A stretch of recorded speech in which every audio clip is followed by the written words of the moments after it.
Welcome back to my channel. আজ একটু অন্যরকমভাবে স্টাইলে শুরু করলাম, তো আমি এভাবে করি না। তো নমস্কার। তো যাই হোক, আজকে মহালয়ার সকাল। তো আমার আগের ব্লগটা পোস্ট করে দিয়ে এখন করলাম। আজকে কারেন্ট ছিল না, আর বলো না কী অবস্থা। আর আজ থেকে তো দিনে ডিউটি শুরু, রান্নাবান্নাও হয়ে গেছে। আমি রান্নাবান্না তুলিনি, কারণ ওই ব্লগটা পোস্ট না করা পর্যন্ত দুনিয়ার সব ভরে গেলে আমার ফোনই খুলতে যায় না। তো চলো আমি এখন ব্লগটা শুরু করছি। আর এদিকে রান্নাবান্না করেছি। আজকে আমাদের নিরামিষই খাওয়ার ইচ্ছা আছে, যেহেতু মহালয়া। দেখা যাক কী হয় তারপরে।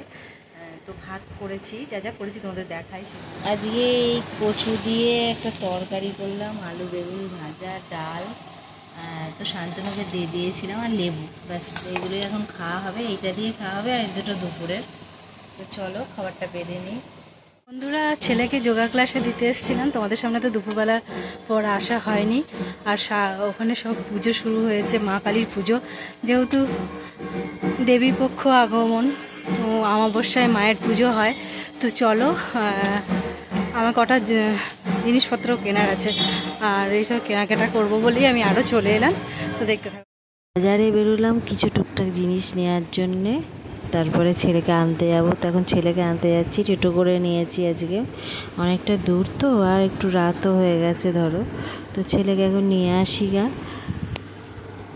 তো তারপরে তোমাদের সামনে আসছি।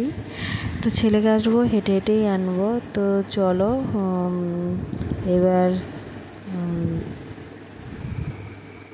যাওয়ার সময় দেখো আমাদের এখানে খেলাঘরের ক্লাবে দারুণ মানে পুজো হয়। এটা বেশ সবাই অনেকে চেনে।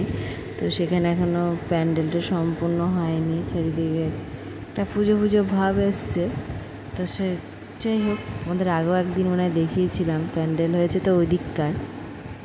তো এইবারে ছুটি হয়ে গেছে, বাড়ি ফিরছি স্টেশনের ওপর দিয়ে। দেখো এই ট্রেনটা দাঁড়িয়ে থাকে, খুব অসুবিধা হয় বাড়ি ফেরার পথে।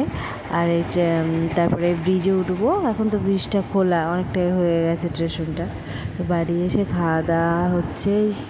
এই চাউমিন এনেছে, খাওয়া দাওয়া কমপ্লিট হয়ে গেছে। আর এখন বাজে হচ্ছে ঘড়িতে 10:30 বেজে গেছে। এবার ঘুমাবো, ঘুম তো চলে এসেছে। তো বন্ধুরা, ঘুমিয়ে পড়বো। তো চলো, শুভরাত্রি। আবার একটা নেক্সট কোনো ব্লগে তোমাদের সাথে দেখা হচ্ছে।